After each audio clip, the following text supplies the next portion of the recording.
사람들이 나를 적시 좋아하게 만드는 방법. 나는 뉴욕의 33번가와 8번가 모퉁이에 있는 우체국에 등기 우편물을 붙이기 위해 줄을 서서 기다리고 있었다. 등기부의 직원은 날마다 반복되는 우편물의 계량, 우표와 거스름돈의 계산, 수령증의 발부 같은 기계적인 일에 실증을 느끼고 있는 것 같았다. 그래서 나는 혼잣말로 이렇게 속삭였다. 저 직원이 나를 좋아하게 만들어야지. 그러기 위해서는 분명히 내가 아니라 저 사람을 칭찬하는 이야기를 해야 될 거야. 그래서 나는 나 자신에게 물었다. 내가 정직하게 저 사람을 칭찬하려면 그의 어떤 점을 칭찬해야 할까? 그것은 때때로 전혀 낯선 사람의 경우에는 대답하기 곤란한 질문이지만 이번 경우에는 아주 쉽게 해결되었다. 나는 적시 그의 칭찬할 만한 점을 찾았던 것이다. 그래서 나는 그 직원이 내 편지를 개량하고 있는 동안 감탄하며 말했다. 저도 당신과 같은 머리카락을 갖고 싶군요. 그러자 그 직원은 놀라서 나를 쳐다보았는데 그의 얼굴에는 미소가 담겨져 있었다. 글쎄요, 옛날보다는 색이 많이 바랬어요. 하고 그는 겸손하게 말했다. 머리칼이 비록 젊은 시절의 윤택한 색깔보다 약간 바랬을지 모르지만 아직도 참 매력적이라고 말해주자 그는 무척이나 기뻐했다.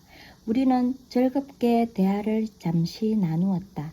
그 직원이 내게 마지막으로 한 말은 많은 분들이 내 머리칼을 칭찬해 줍니다. 라는 것이었다. 나는 그 직원이 기분이 좋아서 그날 점심은 나가 사 먹었으리라 생각한다. 또 그는 저녁에 집으로 돌아가 아내에게 그날 낮에 있었던 일을 이야기했을 것이다. 거울을 들여다보며 또 이렇게 말했을지도 모른다. 정말 아름다운 머리카락이야. 언젠가 내가 공개석상에서 이 이야기를 했더니 한 사람이 나중에 이렇게 물었다. 당신은 그에게서 무엇을 얻어내려고 했습니까?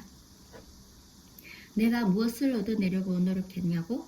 만약 우리가 남에게 대가를 바라지 않고 조그만 행복이라도 나누며 다소 정직한 칭찬을 전달할 수 없다면 만일 우리의 영혼이 시디신 사과 한 쪽보다도 크지 못하다면 우리는 당연히 불행을 당하는 게 마땅할 것이지.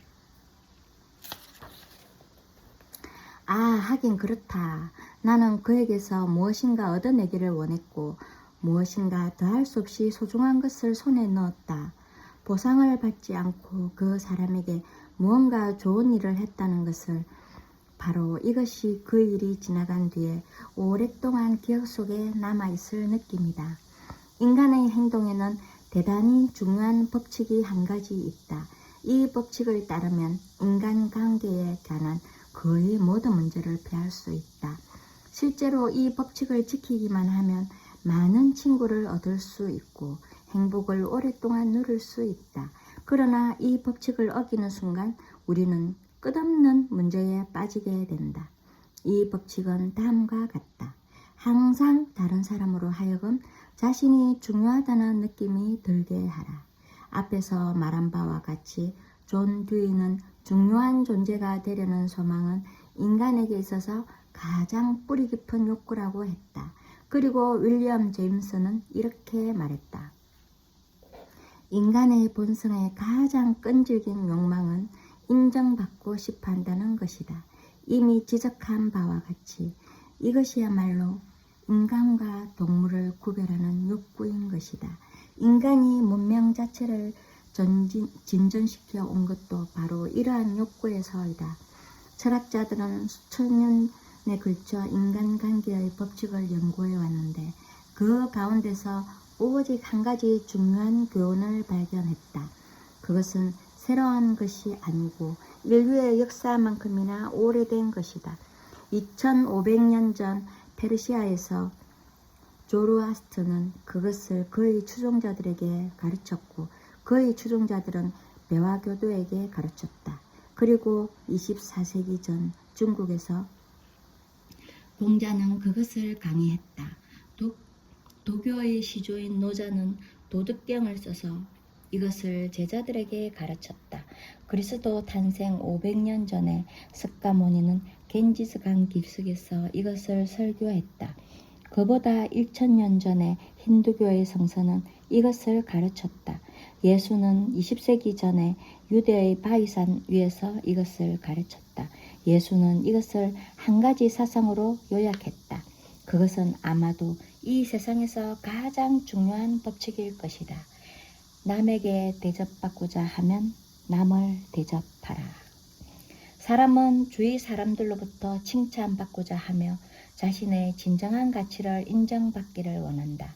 자기 자신의 조그마한 세계에서 중요한 존재이고자 한다. 사람들은 경박한 아첨은 듣고 싶지 않지만 진심에서 우러나오는 칭찬은 열망한다. 사람들은 친구나 동료들이 찰스 슈왑의 말처럼 진심으로 동의해주고 칭찬하는 데 인색하지 않기를 바라고 있다. 우리 모두가 그것을 원한다. 따라서 이 황금률에 따라 남에게 대접받고자 하는 것을 남에게 베풀어라. 어떻게, 언제, 그리고 어디서, 어느 때나 어느 곳에서나 그렇게 해야 한다. 위스콘신주 오클레어에 사는 데이비드 G. 스미스는 한 자선 음악회에서 스낵 코너를 맡았을 때 일어났던 난처한 상황을 어떻게 해결했는가에 대해 우리 강좌에서 보고했다. 음악회 날 저녁에 공원에 갔더니 판매대 옆에 두 사람의 나이든 부인이 서 있었는데 기분이 별로 좋지 않은 것 같았습니다. 분명히 두 사람은 각자 그곳의 책임을 맡을 것으로 생각했던 것이었습니다. 어떻게 할까 하고 망설이고 있는데 주최자 측 간부 한 분이 나타나 제게 금고를 주면서 오늘 밤의 일을 맡아줘서 고맙다고 말했습니다. 그는 로즈와 제인을 저희 조수라고 소개한 뒤 돌아가 버렸습니다. 무거운 침묵이 흘렀습니다. 그 금고가 책임자를 상징하는 것임을 깨달은 저는 그것을 로즈에게 맡기면서 저는 동계산에 서툴러 실수할지도 모르니 금고를 맡아주면 도움이 되겠다고 말했습니다. 그리고 제인에게는 소다수 제조기를 맡은 10대 소녀 2명에게 작동법을 가르쳐 주도록 부탁했고 그녀에게 그쪽을 전적으로 맡도록 부탁했습니다. 그래서 그날 저녁은 무척 즐겁게 지나갔습니다. 로즈는 신이 나서 동계산을 했고 제이는 소녀들을 감독했으며 저는 느긋하게 음악회를 즐겼습니다. 이렇게 남에 대한 진정한 평가의 철학을 적용하는 데는 프랑스 대사나 위원회의 위원장이 될 때까지 기다릴 필요가 없다. 우리는 거의 매일 이러한 철학으로 기적을 만들어낼 수 있다.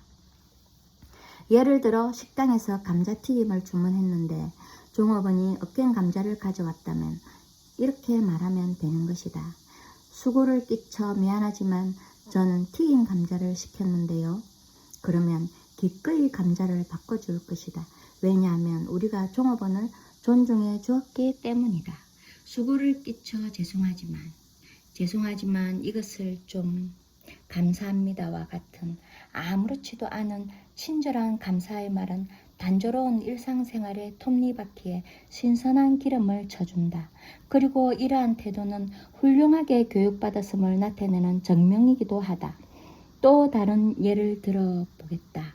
홀 케이는 20세기 초 크리스천 재판관, 맨섬의 사람들 등의 베스트셀러를 쓴 작가로 수백만 명의 사람들이 그의 소설을 애독했다. 그는 대장간 집 아들로 태어나 일생 동안 8년간의 교육밖에 받지 못했다. 하지만 사망할 당시 그는 그 시대의 가장 부유한 작가였다. 홀 케인이 작가가 된 경위는 다음과 같다.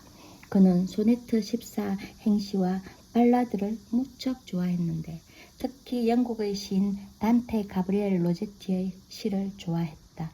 그는 로제티의 예술적 업적을 찬양하는 글을 썼고 그 사본을 로제티에게 보냈다. 로제티는 매우 기뻐했다. 그는 아마 나의 능력에 대해 이처럼 고매한 의견을 지닌 젊은이는 틀림없이 뛰어난 인물일 거야 라고 혼자 중얼거렸을 것이다. 그래서 로제티는 이 대장장이의 아들을 런던으로 오게 하여 자신의 비서로 채용했다. 이것이 홀케인의 인생의 전환점이 되었다. 새로운 일자리에서 일하며 당시의 유명 문인들과 만날 수 있었고 그들의 충고와 격려에 힘입어 작가로서의 길을 걷게 되었다.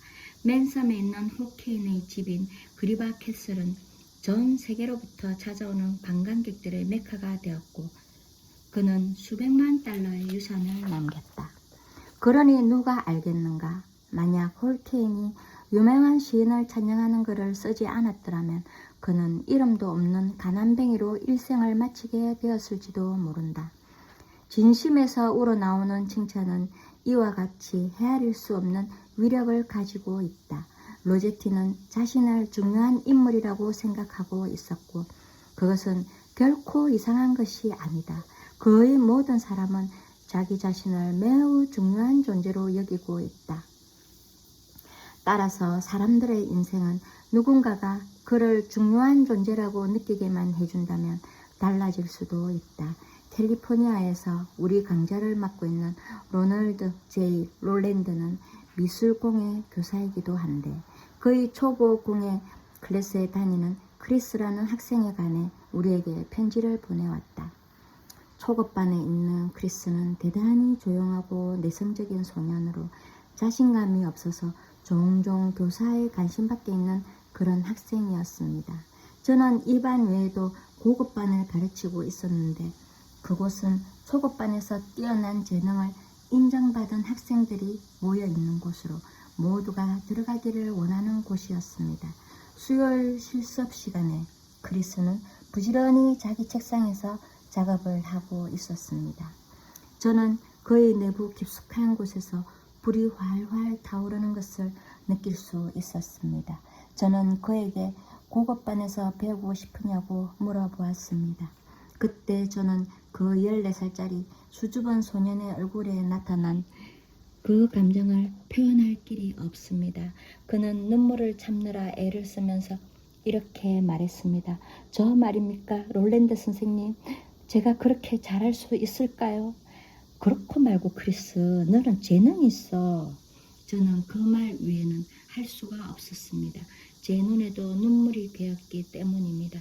그날 크리스가 교실을 걸어나갈 때 키가 2인치는 더 커 보였습니다. 크리스는 저를 반짝이는 눈으로 쳐다보면서 고맙습니다, 롤랜드 선생님 하고 말했습니다. 그는 제가 언제까지나 잊지 못할 하나의 교훈을 주었습니다. 자신이 중요하다는 것을 느끼고 싶어하는 우리의 강렬한 욕구 말입니다. 이러한 교훈을 잊지 않기 위해서 나는 중요한 존재다 라고 쓴 표를 만들었습니다. 이 표를 모든 학생이 볼 수 있도록 교실 앞쪽에 붙여 놓았습니다. 저는 그것을 볼 때마다 제가 가르치는 학생 하나하나가 모두 똑같이 중요한 존재라는 사실을 상기하곤 합니다. 거의 모든 사람은 누구나 자기 자신이 타인보다 어떤 점에서 뛰어나다고 생각한다. 따라서 상대방의 마음을 확실하게 사로잡는 방법은 당신이 그들의 중요성을 알고 있다는 것을 은연중에 그들에게 알려주고 성실하게 그들의 중요성을 인정하는 것이다. 에머슨의 말을 기억해 주기 바란다.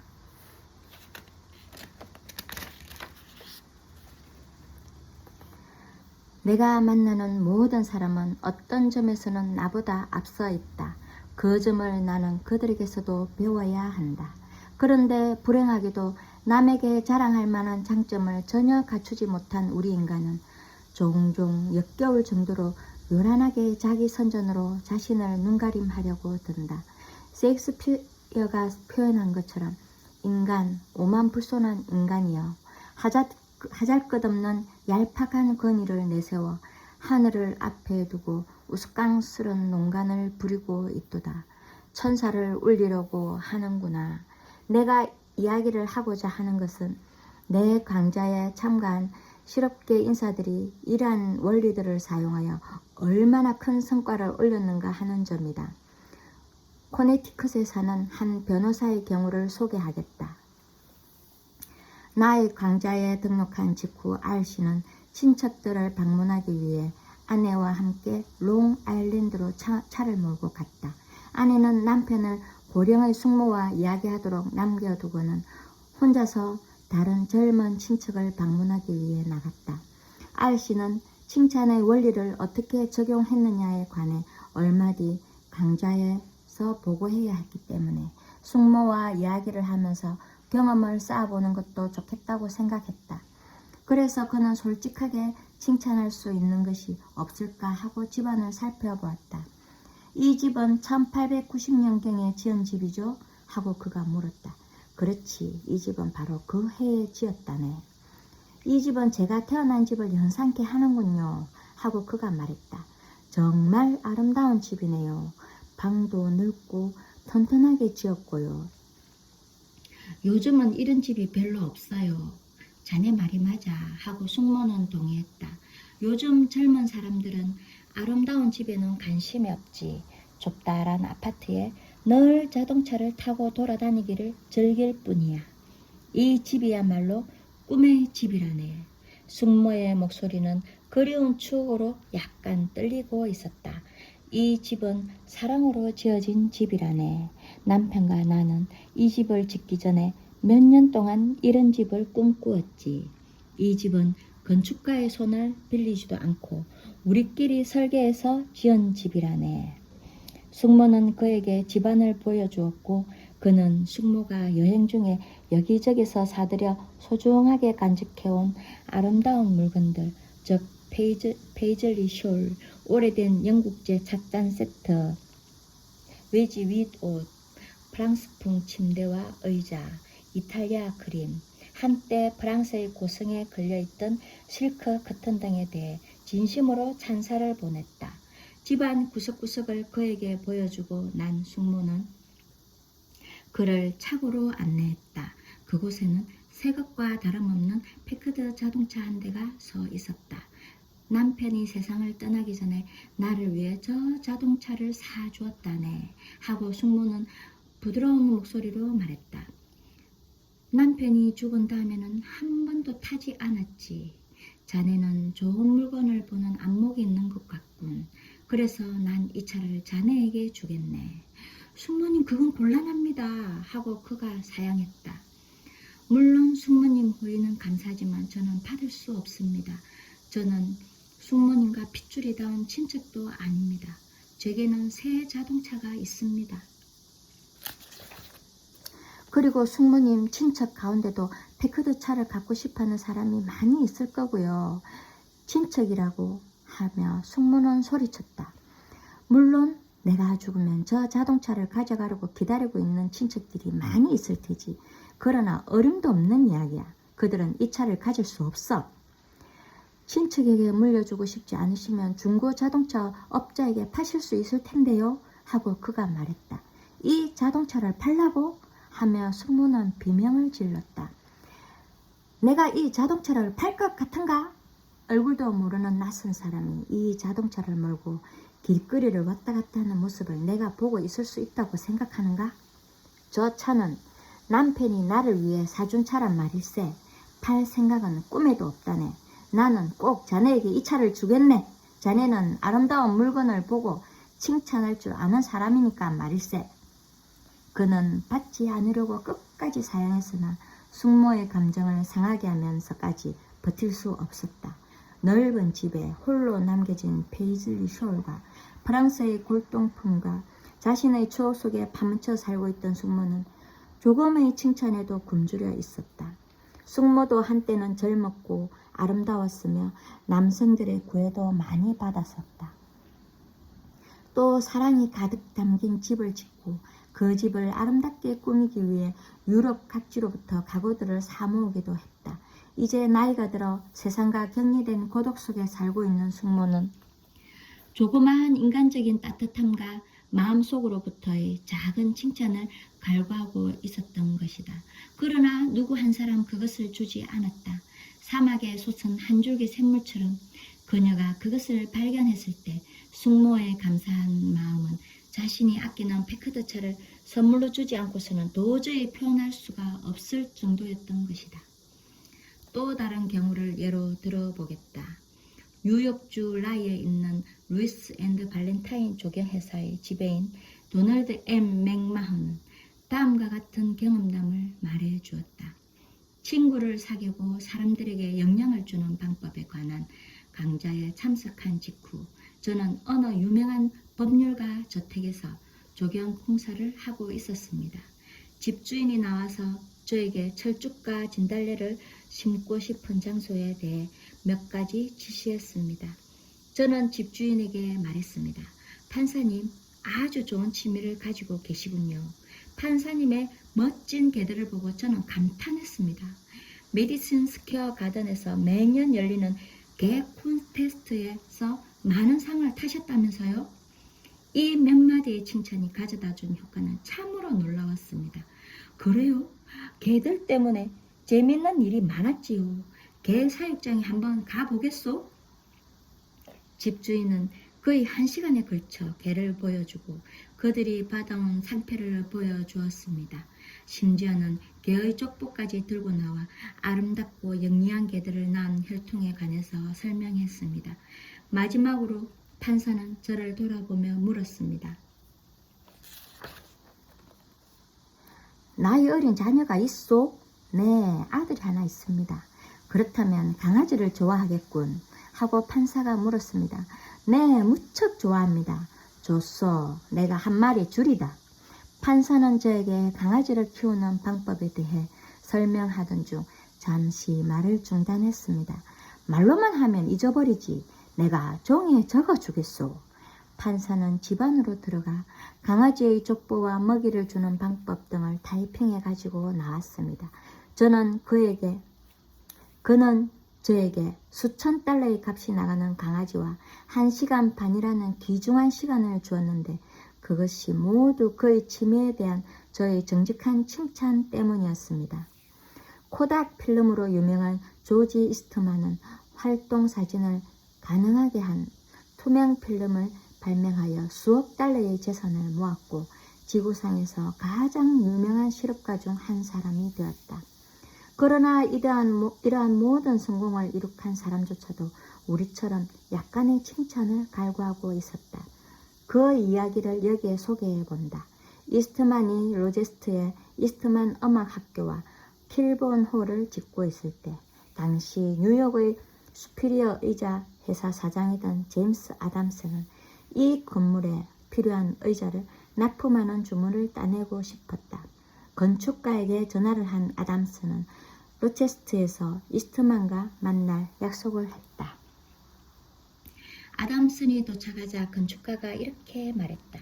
나는 당신이 이 주문을 따내기를 원하는 것을 알고 있습니다. 하지만 만일 당신이 조지 이스트만의 시간을 5분 이상 빼앗게 된다면 가망이 없다는 것을 감히 말할 수 있습니다. 그분은 완고한 원칙주의자며 항상 바쁜 사람입니다. 그러니 요점만 빨리 설명하고 나오는 것이 상책입니다. 아담스는 그 말대로 하기로 마음먹었다. 그가 이스트만의 방으로 들어갔을 때 이스트만은 책상 위에 산더미처럼 쌓아놓은 서류에 열중하고 있었다. 잠시 후 그는 고개를 들어 보고는 안경을 벗으며 건축가와 아담슨에게로 걸어오며 말했다. 안녕하십니까? 어떤 일로 오셨습니까? 건축가는 아담슨을 소개했고 지체 없이 아담슨은 이렇게 말했다. 회장님을 기다리고 있는 동안 저는 회장님 사무실을 둘러보면서 감탄했습니다. 이런 방에서 일할 수 있으면 얼마나 좋을까 하는 생각이 절로 나는군요. 저도 실내장식 가구 사업을 하고 있지만 이렇게 훌륭한 사무실은 생전 처음입니다. 그러자 조지 이스트만은 이렇게 말했다. 당신이 내가 거의 잊고 있던 것을 상기시켜 주는군. 정말 아름다운 사무실이지요. 처음에 이곳을 지었을 때는 나도 매우 좋아했소. 하지만 요즘엔 워낙 일이 쫓기다 보니 어떤 때는 몇 줄이고 방안을 둘러볼 틈이 없어졌단 말이오.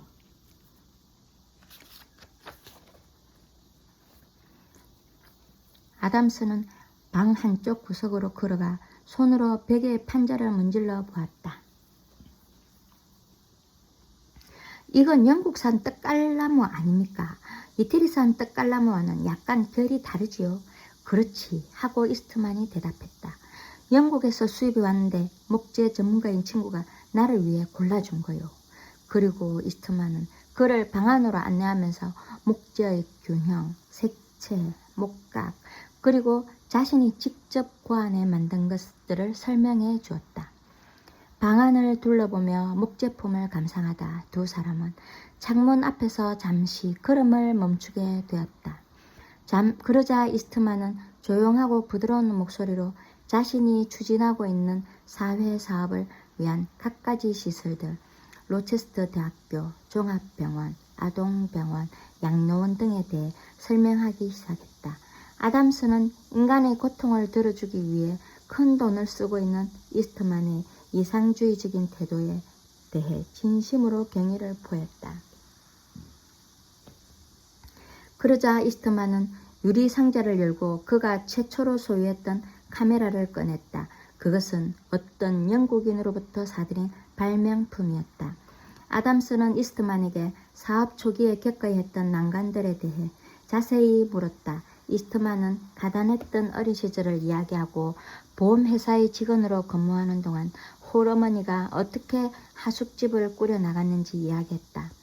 가난에 대해 공포감이 그를 밤낮으로 괴롭혔기 때문에 이스트만은 어머니가 고생하지 않도록 돈을 벌기로 결심했다. 아담스는 이스트만이 사진 건판을 가지고 실험하듯 이야기를 하는 동안 더 많은 질문을 던져 대답을 이끌어냈고 그의 이야기를 열심히 경청했다. 이스트만은 낮에는 사무실에서 일하고 때때로 밤새 실험을 하며 화학약품이 작용할 동안 잠깐씩 눈을 붙였고 어떤 때는 72시간 동안 옷 입은 채로 일하며 잤다고 말했다. 제임스 아담스는 이스트만의 사무실에 10시 15분에 들어갔는데 5분 이상 지체해서는 안 된다는 경고를 받았음에도 불구하고 1시간이 지나고 2시간이 지나도 그들은 계속 이야기를 나누고 있었다. 마지막으로 이스트만은 아담슨을 돌아보며 말했다. 지난번에 일본에 갔을 때 의자를 몇 개 사가지고 와서 집 안마루에 놓아두었어. 그런데 햇빛 때문에 페인트가 벗겨지지 뭐요. 시내에 나갔을 때 페인트를 사다가 내 손으로 칠했지요. 내 페인트 솜씨를 보지 않겠소? 좋소이다. 우리 집에 가서 점심을 함께 하면서 보여드리지요. 점심 식사를 한 뒤 이스트만은 자신이 일본에서 사온 의자를 보여주었다. 그것은 몇 달러밖에 안 되는 물건이었지만 그는 자신이 직접 페인트 칠을 했다는 이유로 자랑스럽게 생각하고 있었다. 공사의 의자 대금은 9만 달러에 달했다. 누가 그 주문을 따냈을까? 제임스 아담스일까? 아니면 다른 경쟁자일까? 이 일로 잊고 난 뒤부터 이스트만이 죽을 때까지 두 사람은 가까운 친구로 지냈다. 프랑스의 루앙의 한 레스토랑 주인인 클로드 마레는 이 원리를 이용하여 중요한 직원을 잃을 뻔한 위기에서 벗어났다. 이 여자는 5년 동안 그곳에서 일하고 있었으며 마레와 21명의 종업원 사이를 밀접하게 연결시켜주고 있었다. 마레는 그녀의 사직서를 등기 우편으로 받고 충격을 받았다. 마레는 이렇게 말했다. 나는 매우 놀라고 한편으로는 굉장히 실망했습니다. 내가 그녀에게 섭섭하게 대한 일이 없었고 그녀가 요구하는 일은 거의 모두 들어주어 왔기 때문입니다. 내가 그녀를 종업원으로서가 아니라 친구로 생각했기 때문에 다른 종업원보다 그녀에게 더 많은 것을 요구했는지도 모릅니다. 물론 나는 납득할 만한 설명 없이는 사표를 받아들일 수 없었지요. 그래서 그녀를 불러 이렇게 말했습니다. 폴렛, 내가 당신의 사표를 받을 수 없다는 것을 이해하시겠습니까? 당신은 나와 이 레스토랑을 위해서 없어서는 안 될 사람이요. 당신은 이 레스토랑이 성공하기 위해 정말로 필요한 사람입니다. 나는 모든 종업원들 앞에서 반복하여 이런 이야기를 했고 그녀를 우리 집으로 초대해 가족이 있는 곳에서 그녀에 대한 나의 신뢰감을 털어놓았습니다. 폴렛 사표를 철회했습니다. 오늘날에 이르러 그 어느 때보다도 그녀에게 전적인 신뢰를 보내고 있고 뒤에 있을 때마다 그녀가 한 행동에 대해 칭찬을 아끼지 않으며 그녀가 나와 레스토랑을 위해 얼마나 중요한 존재인가를 보여줍니다. 사람들에게 그들 자신에 관한 이야기를 하라. 이것은 대영 제국의 재상을 지낸 대정치가 디즈렐리의 말이다. 사람들에게 그들 자신에 관한 이야기를 하라. 그러면 그들은 몇 시간이고 귀를 기울일 것이다. 상대방으로 하여금 중요하다는 느낌이 들게 하라. 단 성실한 태도로 해야 한다.